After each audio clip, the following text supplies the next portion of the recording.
السلام عليكم ورحمة الله وبركاته. الحمد لله رب العالمين والعاقبة للمتقين والصلاة والسلام على أشرف المرسلين وعلى آله وصحبه الفائزين أجمعين. أما بعد. അല്ലാഹു സുബ്ഹാനഹു വ തആല ഈ ഒരുമിച്ച് കൂടിയതിനെ നമ്മിൽ നിന്ന് സ്വീകരിക്കുമാറാവട്ടെ. നമ്മുടെ ജീവിതത്തിൽ വന്നുപോയ സകലമായ ചെറുതും വലുതുമായ ദോഷങ്ങളെല്ലാം അല്ലാഹു വിട്ടുപുറത്ത് മാപ്പാക്കിതരുമാറാവട്ടെ. ഇനിയുള്ള കാലം അല്ലാഹുവിന്റെ ഇഷ്ടത്തിലായി, അല്ലാഹുവിന്റെ പൊരുത്തത്തിലായി അല്ലാഹു നമുക്ക് എല്ലാവർക്കും ദീർഘായുസ്സുള്ള ആഫിയത്ത് അല്ലാഹു നൽകുമാറാവട്ടെ. നമ്മിൽ നിന്നും മരണപ്പെട്ടു പോയ, നമ്മുടെ കുടുംബത്തിൽ നിന്നും മരണപ്പെട്ടു പോയ, നമ്മുടെ ഈ മഹൽ ഖബർസ്ഥാനിൽ അന്ത്യവിശ്രമം കൊള്ളുന്ന മുഅ്മിനീങ്ങളും മുഅ്മിനാത്തുകൾ എല്ലാവർക്കും അല്ലാഹു മഗ്ഫിറത്തും റഹ്മത്തും പ്രദാനം ചെയ്യുമാറാവട്ടെ. ലോകത്തിന്റെ നാനാഭാഗത്ത്, പ്രത്യേകിച്ച് ഗസയിലും ഫലസ്തീനിലും കഴിയുന്ന നമ്മുടെ സഹോദര സഹോദരിമാരുണ്ട്. എല്ലാവർക്കും അല്ലാഹു റബ്ബുൽ ഇസ്സത്ത് പരിപൂർണമായ രക്ഷ കൊടുക്കുമാറാവട്ടെ. എല്ലാ ആക്രമണത്തിൽ നിന്നും പരിപൂർണമായ മോചനം അല്ലാഹു കൊടുക്കുമാറാവട്ടെ. ബിറഹ്മതിക യാ അർഹമർ റഹീമീൻ. പ്രിയപ്പെട്ട സഹോദരങ്ങളെ, രണ്ടാമത്തെ വസന്തമായ റബീഉൽ ആഖിർ മാസത്തിലെ രണ്ടാമത്തെ വെള്ളിയാഴ്ചയിലാണ് നമ്മൾ ഓരോരുത്തരും ഒരുമിച്ച് കൂടിയിരിക്കുന്നത്. ഇനി നമ്മിലേക്ക് കടന്നു വരാനുള്ളത് ഔലിയാക്കളിൽ പ്രധാനിയായ ശൈഖ് മുഹീദ്ദീൻ അബ്ദുൽ ഖാദിർ ജീലാനി ഖദ്ദസല്ലാഹു സിർറുൽ അസീസ് തങ്ങളുടെ ആണ്ടിന്റെ ദിവസമാണ് നാളെ. അതുമായി ബന്ധപ്പെട്ട് മഹാനായ ഗൗസുൽ ആദമിനെ കുറിച്ച് നമ്മൾ സ്മരിക്കുമ്പോൾ അതിലൂടെ നമ്മുടെ പാപം പൊറുക്കാനുള്ള ഒരു കാരണമാണ് എന്ന് നമ്മൾ ഓരോരുത്തരും മനസ്സിലാക്കേണ്ടതാണ്. കാരണം ഈ റബീഉൽ ആഖിർ മാസത്തിൽ ഒരുപാട് അല്ലാഹുവിന്റെ ഔലിയാക്കൾ വിട പറഞ്ഞു പോയിട്ടുണ്ട്. ആ വിട പറഞ്ഞു പോയവരിൽ നിന്ന് ഏറ്റവും ശ്രേഷ്ഠമായ ഒരാളാണ് മഹാനായ ശൈഖ് മുഹീദ്ദീൻ അബ്ദുൽ ഖാദിർ ജീലാനി ഖദ്ദസല്ലാഹു സിർറുൽ അസീസ്. ഔലിയാക്കളിൽ പ്രധാനികളാണ് ഖുതുബീങ്ങൾ. ഖുതുബീങ്ങളുടെയും നേതാവാണ് മഹാനായ ഗൗസുൽ ആദം ശൈഖ് മുഹീദ്ദീൻ അബ്ദുൽ ഖാദിർ ജീലാനി എന്ന് പറയുന്ന മഹാവ്യക്തിത്വത്തിന്റെ ഉടമ. അദ്ദേഹത്തെ കുറിച്ച് നമ്മൾ സ്മരിക്കുമ്പോൾ, ഏതൊരു ഔലിയാക്കളെ കുറിച്ച് നമ്മൾ പറയുമ്പോൾ, അല്ലാഹുവിന്റെ വലിയങ്ങളെ കുറിച്ച് നമ്മൾ പറയുമ്പോൾ, നമ്മുടെ മനസ്സിലേക്ക്, എല്ലാവരുടെ മനസ്സിലേക്ക് ഓടി വരാറുള്ള ഒരു ചിത്രം എന്ന് പറഞ്ഞാൽ ഒരു പച്ചവസ്ത്രം ധരിച്ച് താടിയും മുടിയും എല്ലാം സടകുത്തി നിൽക്കുന്ന രീതിയിലുള്ള ഒരാളെ ചിത്രമായിരിക്കും നമ്മുടെ മുമ്പിൽ വരുന്നത്. പക്ഷെ മഹാനായ ഗൗസുൽ ആദം ശൈഖ് മുഹീദ്ദീൻ അബ്ദുൽ ഖാദിർ ജീലാനി ഖദ്ദസല്ലാഹു സിർറുൽ അസീസ് തങ്ങൾ നമ്മൾ കരുതുന്നത് പോലെയല്ല. വലിയ സമ്പന്നനായ വ്യക്തിത്വത്തിന്റെ ഉടമയാണ് മഹാനായ ഗൗസുൽ ആദം ശൈഖ് മുഹീദ്ദീൻ അബ്ദുൽ ഖാദിർ ജീലാനി.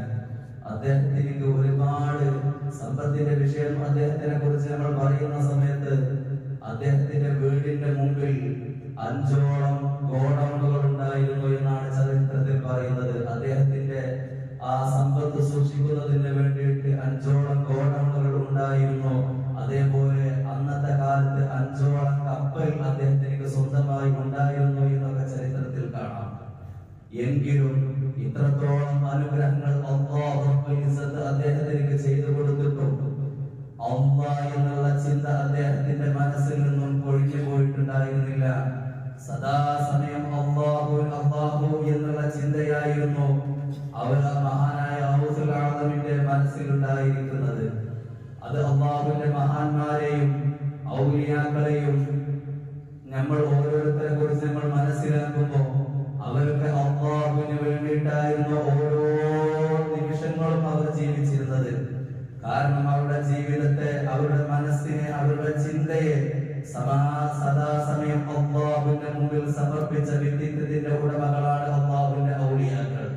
അവരെ കുറിച്ച് പറയുന്നത് വഹമ്മുഹു ബില്ലാഹ് വഫിറാറുഹു ഇലല്ലാഹ് വശഉലുഹു ബില്ലാഹ്.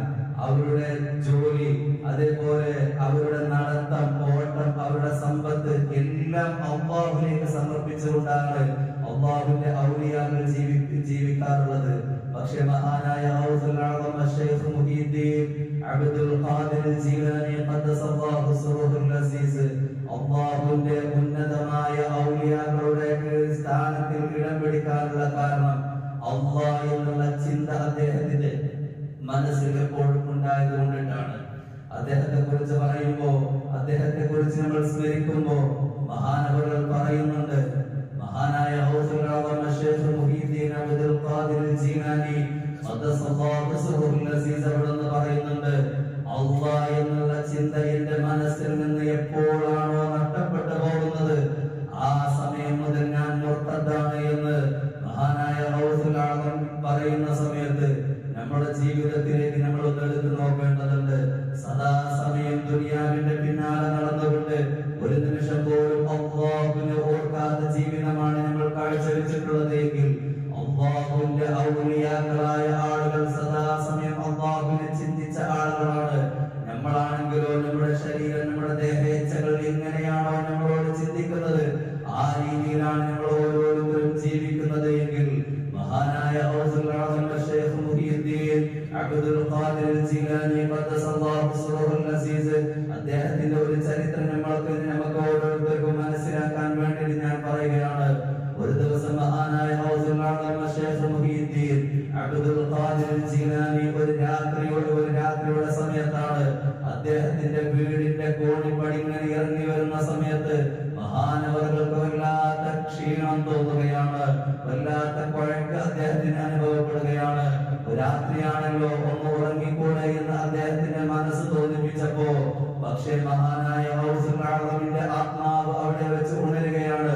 ഉണർന്നു എന്ന് മാത്രമല്ല, മഹാനായ ഗൗസുൽ ആദം ശൈഖ് മുഹീദ്ദീൻ അബ്ദുൽ ഖാദിർ ജീലാനി ഖദ്ദസല്ലാഹു സിർറുൽ അസീസ് മഹാനവറുകൾ മനസ്സിലാക്കുകയാണ്, എന്റെ ദേഹേച്ഛകളോട് പിൻപറ്റാൻ എനിക്ക് സാധ്യമല്ല.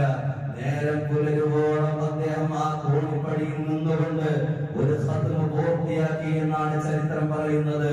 ഇത് ഞാൻ വെറുതെ പറയുന്നതല്ലല്ലോ. മഹാനായ മുഹീദ്ദീൻ ശൈഖിന്റെ മഹാനായ മുഹീദ്ദീൻ മാലയിലൂടെ ആ കാര്യം പറയുന്നുണ്ട്. എന്താണ് പറയുന്നത്? മഹാനായ മുഹീദ്ദീൻ മാലയിൽ പറയുന്നുണ്ട്, ഒരു കാലിൽ നിന്നിട്ട് ഒരു ഹത്തം തീർത്തോവർ, ഒരു ചൊൽമൂതരായി മൂവാണ്ട് കാത്തോവർ എന്ന് മഹാനായ ഗൗസുൽ ആദം ശൈഖ് മുഹീദ്ദീൻ അബ്ദുൽ ഖാദിർ ജീലാനി ഖദ്ദസല്ലാഹു സിർറുൽ അസീസ് തങ്ങളുടെ ജീവചരിത്രം നമ്മൾ പഠിക്കുമ്പോൾ സദാസമയം അല്ലാഹ് എന്നുള്ള ചിന്തയിലായി കഴിഞ്ഞുകൂടിയ അല്ലാഹുവിന്റെ ഏറ്റവും വിലായത്തിന്റെ പദവിയിലെത്തിയ ആളാണ് മഹാനായ ഗൗസുൽ ആദം ശൈഖ് മുഹീദ്ദീൻ അബ്ദുൽ ഖാദിർ ജീലാനി. നേരം പുലരുവോളം എന്തെയാണ് ആ കോണിപ്പടിയിൽ നിന്നുകൊണ്ട് ഒരു ഖത്മ പൂർത്തിയാക്കി എന്നാണ് ചരിത്രത്തിലൂടെ നമുക്ക് കാണാൻ സാധിക്കുന്നത് എങ്കിൽ എന്റെ പ്രിയപ്പെട്ട സഹോദരന്മാരെ, അങ്ങനത്തെ മഹാനായ മുഹീദ്ദീൻ ശൈഖിനെ പോലെയുള്ള അല്ലാഹുവിന്റെ ഔലിയാക്കളെ സ്മരിക്കുമ്പോൾ, അത് കേട്ട് നിൽക്കുമ്പോൾ നമുക്ക് കിട്ടുന്ന പ്രതിഫലം എന്താ? അല്ലാഹുവിന്റെ റസൂൽ പറഞ്ഞിട്ടുണ്ടല്ലോ, ദിക്റുൽ അംബിയാഇ ഇബാദ. അല്ലാഹുവിന്റെ അംബിയാക്കളെ കുറിച്ച്, അംബിയാ മുർസലുകളെ കുറിച്ച് സ്മരിക്കുക എന്ന് പറഞ്ഞാൽ അത് ഇബാദത്താണ്. വമദദു സ്വാലിഹീന കഫാറ. അല്ലാഹുവിന്റെ നല്ല ഇഷ്ടദാസന്മാരെ കുറിച്ച് സ്മരിക്കുക എന്ന് പറഞ്ഞാൽ നമ്മുടെ പാപം പൊറുക്കാനുള്ള ഒരു കാരണമാണ് എന്ന് അഷ്റഫുൽ ഖൽഖ് റസൂലുള്ളാഹി സ്വല്ലല്ലാഹു അലൈഹി വസല്ലം നമ്മളെ പഠിപ്പിക്കുമ്പോൾ കേവലം ഈ സദസ്സിൽ നമ്മൾ ഇരുന്ന കാരണം കൊണ്ട് അല്ലാഹുവിന്റെ ഔലിയാക്കളെ, അല്ലാഹുവിന്റെ ഇഷ്ടദാസന്മാരെ കുറിച്ച് നമ്മൾ ഈ പറയുന്നത് കേൾക്കുന്നത് കാരണം കൊണ്ട് നമ്മുടെ പാപങ്ങളൊക്കെ അല്ലാഹു പുറത്തു തരും. അത്രത്തോളം വലിയ വിലായത്തിന്റെ പദവിയിൽ എത്തിയ ആളാണ് മഹാനായ ഗൗസുൽ ആദം. മഹാനായ ഗൗസുൽ ആദമിനെ കുറിച്ച് മഹാനായ ഇമാം ഹറമി റളിയല്ലാഹു തആല പറയുന്ന ഒരു സംഭവം പറയാം. മഹാനവറുകൾ പറയുകയാണ്, ഒരു ദിവസം ഞാൻ മഹാനായ ശൈഖ് മുഹീദ്ദീൻ അബ്ദുൽ ഖാദിർ ജീലാനി ഖദ്ദസല്ലാഹു സിർറുൽ അസീസ് തങ്ങളുടെ കൂടെ രാപ്പാക്കുകയാണ്. മഹാനവറുകൾ പറയുകയാണ്, ഒരു ദിവസം ഞാൻ എന്തെയാണ് മഹാനായ ഗൗസുൽ ആദമിന്റെ കൂടെ ഞാൻ ഒരു ദിവസം താമസിക്കുകയാണ്. പക്ഷെ മഹാനായ ഗൗസുൽ ആദം രാത്രിയുടെ തുടക്കത്തിൽ വളരെ ലഘുവാക്കിക്കൊണ്ട് അദ്ദേഹം നമസ്കരിക്കുകയാണ്. പക്ഷെ രാത്രിയുടെ 1/3 എത്തിയപ്പോൾ ഒരു പ്രത്യേകമായ പ്രാർത്ഥനകളും പ്രത്യേകമായ നിസ്കാരങ്ങളും ഒരുപാട് ദിക്റുകളും റുകൂഉം സുജൂദും ദീർഘമായ രീതിയിൽ മഹാനായ ഗൗസുൽ ആദം ശൈഖ് മുഹീദ്ദീൻ അബ്ദുൽ ഖാദിർ ജീലാനി ഖദ്ദസല്ലാഹു സിർറുൽ അസീസ് നിസ്കരിക്കുന്നതായി ഞാൻ കാണുകയാണ്. ദീർഘനേരം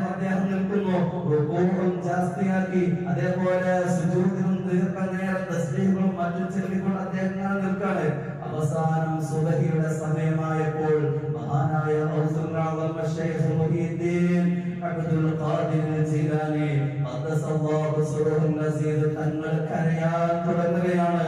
അല്ലാഹുവിന്റെ മുമ്പിൽ അല്ലാഹുവിനോട് ഒരുപാട് സമയം ദീർഘനേരം അദ്ദേഹം പ്രാർത്ഥിച്ചു. അവസാനം അല്ലാഹുവിന്റെ ഭാഗത്തു നിന്ന് ഒരു പ്രത്യേകമായ ഒരു പ്രകാശം അദ്ദേഹത്തെ വലയം ചെയ്യുകയാണ്. മഹാനായ ഇമാം ഹറബി റളിയല്ലാഹു അൻഹു പറയുകയാണ്, ആ പ്രകാശത്തിന്റെ ദൈർഘ്യം കാരണത്താൽ, അതിന്റെ ശക്തി കാരണത്താൽ മഹാനായ ഔസുൽ അഅ്ലമിന്റെ നേരെ പോലും എനിക്ക് നോക്കാൻ കഴിയുന്നില്ല. ആ പ്രകാശത്തിലൂടെ അല്ലാഹുവിന്റെ ഭാഗത്തു നിന്ന് ഒരു പ്രകാശത്തിലൂടെ പറയുന്നുണ്ട്, അസ്സലാമു അലൈക്കും എന്നിങ്ങനെ സലാം പറയുന്നുണ്ട്. പക്ഷേ മഹാനായ ഔസുൽ അഅ്ലം ആ സലാം പറയുന്നത് ഇങ്ങനെ മടക്കിക്കൊണ്ടിരിക്കുകയാണ്. അത് ഏതുവരെ ആയി എന്നറിയുമോ? അദ്ദേഹം സുബഹിയുടെ സമയം വീട്ടിൽ നിന്ന് നിസ്കാരത്തിന് വേണ്ടി പുറത്തേക്ക് ഇറങ്ങുന്നതിലേക്കും അതങ്ങനെ സംഭവിച്ചു എന്ന് മഹാനായ ഇമാം ഹറബി റളിയല്ലാഹു അൻഹു പറയുന്ന ഒരു സംഭവത്തിലുണ്ടെങ്കിൽ അല്ലാഹുവിന്റെ വിലായത്തിലെത്തിയ ആളുകളെ കുറിച്ച് നമ്മൾക്ക് ഇഷ്ടമില്ലാത്ത മറ്റുള്ള കാര്യങ്ങളൊന്നും അവരെ കുറിച്ച് നമ്മൾ പറയാൻ പാടില്ല. അല്ലാഹു തന്നെ പറയുന്നുണ്ടല്ലോ, ഒരു ഖുദ്സിയായ ഒരു ഹദീസിലൂടെ പറയുന്നുണ്ട്, മൻ ആദലി വലിയൻ ഫഖദ് ആദൻതുഹു ബിൽ ഹർബ്. ആരെങ്കിലും എന്റെ ഇഷ്ടദാസന്മാരെ, എന്നോട് സാമീപ്യം എത്തിയ ആളുകളെ കുറിച്ച് ആരെങ്കിലും എന്തെങ്കിലും ഇഷ്ടമില്ലാത്തതോ മറ്റോ അവരെ കുറിച്ച് അവരെ ബുദ്ധിമുട്ടുണ്ടാക്കുന്ന രീതിയിൽ അവർക്കെതിരെ ആരെങ്കിലും പ്രവർത്തിക്കുകയോ പറയുകയോ ചെയ്തു കഴിഞ്ഞാൽ അവരോട് ഞാനിതാ യുദ്ധം പ്രഖ്യാപിച്ചിരിക്കുന്നു എന്ന് അല്ലാഹു റബ്ബുൽ ഇസ്സത്ത് പറയുമ്പോൾ, ഇന്നത്തെ സാഹചര്യത്തിൽ പല ആളുകളും സോഷ്യൽ മീഡിയകളിലൂടെ അല്ലാഹുവിന്റെ ഔലിയാക്കളെ കുറിച്ച് വളരെ മോശമായി കൊണ്ട് ചിത്രീകരിക്കുന്ന ആളുകളുണ്ടെങ്കിൽ അല്ലാഹുവിന്റെ പ്രഖ്യാപനം മറക്കണ്ട, അവരോട് ഞാനിതാ യുദ്ധം പ്രഖ്യാപിച്ചിരിക്കുന്നു എന്ന് മുത്തനബിയുടെ ഖുദ്സിയായ ഹദീസിലൂടെ നമുക്ക് വായിക്കാൻ പറ്റുമെങ്കിൽ അത്തരം ആളുകൾ വിലായത്തിന്റെ പദവിയിലെത്തിയ നല്ല ആളുകളെ കുറിച്ച് നമ്മളൊന്നും മിണ്ടാൻ പോകാൻ നിൽക്കണ്ട. അവർക്കൊക്കെ അല്ലാഹു കൊടുക്കുന്ന മറ്റുള്ള കാര്യങ്ങളൊന്നും എന്താണ് എന്ന് പോലും നമുക്കറിയാൻ പറ്റുകയില്ല. അതുകൊണ്ട് തന്നെ സോഷ്യൽ മീഡിയകളിലൂടെ, അതുപോലെ നമ്മുടെ നാട്ടു വർത്തമാനങ്ങളിലൂടെ, അന്യ അങ്ങാടികളിലൂടെ, മീഡിയ കൊലായിലൂടെ അനാവശ്യമായി കൊണ്ട് ഓരോ മാസം കടന്നു വരുന്ന സമയത്ത് പള്ളിയുള്ള മൂല്യന്മാർ മൗലൂദിൽ വരുമ്പോൾ ചില ആളുകൾക്ക് ഹാലളകും, ചില ആളുകൾക്ക് പ്രയാസം. അങ്ങനത്തെ ആളുകൾ മനസ്സിലാക്കിക്കോളൂ, അല്ലാഹുവിന്റെ വിലായത്തിലെത്തിയ നല്ല ആളുകളെ കുറിച്ച്, അല്ലാഹുവിന്റെ ഇഷ്ടദാസന്മാരെ കുറിച്ച് മോശമായി ചിത്രീകരിക്കുമ്പോൾ അല്ലാഹു റബ്ബുൽ ഇസ്സത്ത് അവരോട് യുദ്ധം പ്രഖ്യാപിച്ചിരിക്കുന്നു എന്ന് മുത്തനബി സ്വല്ലല്ലാഹു അലൈഹി വസല്ലം തങ്ങൾ ഒരു ഖുദ്സിയായ ഹദീസിലൂടെ നമ്മളെ പഠിപ്പിക്കുമ്പോൾ മോശമാക്കുന്ന രീതിയിലുള്ള ചിത്രീകരണങ്ങളൊന്നും നമ്മുടെ ഭാഗത്തുനിന്ന് ഉണ്ടാവാൻ പാടില്ല. അല്ലാഹുവിന്റെ ഔലിയാക്കൾ നമുക്ക് ഒരു പക്ഷെ ആവാൻ സാധിച്ചിട്ടില്ല എങ്കിൽ പോലും അല്ലാഹുവിന്റെ ഔലിയാക്കളെ സ്നേഹിക്കാനും അവരെ സ്മരിക്കാനും നമുക്ക് സാധിക്കും. നമുക്ക് അങ്ങനെ ആവാൻ കഴിയൂല എന്നല്ല പറയുന്നത്, ആ പദവിയിലേക്ക് നമുക്ക് എത്താൻ സാധിച്ചിട്ടില്ലെങ്കിൽ പോലും അല്ലാഹു സ്നേഹിച്ച ആളുകളെ, അല്ലാഹു ഇഷ്ടപ്പെട്ട ആളുകളെ സ്മരിക്കാനും അവരെ സ്നേഹിക്കാനും നമുക്ക് കഴിയണം. റബ്ബ് തആല അനുഗ്രഹിക്കുമാറാവട്ടെ.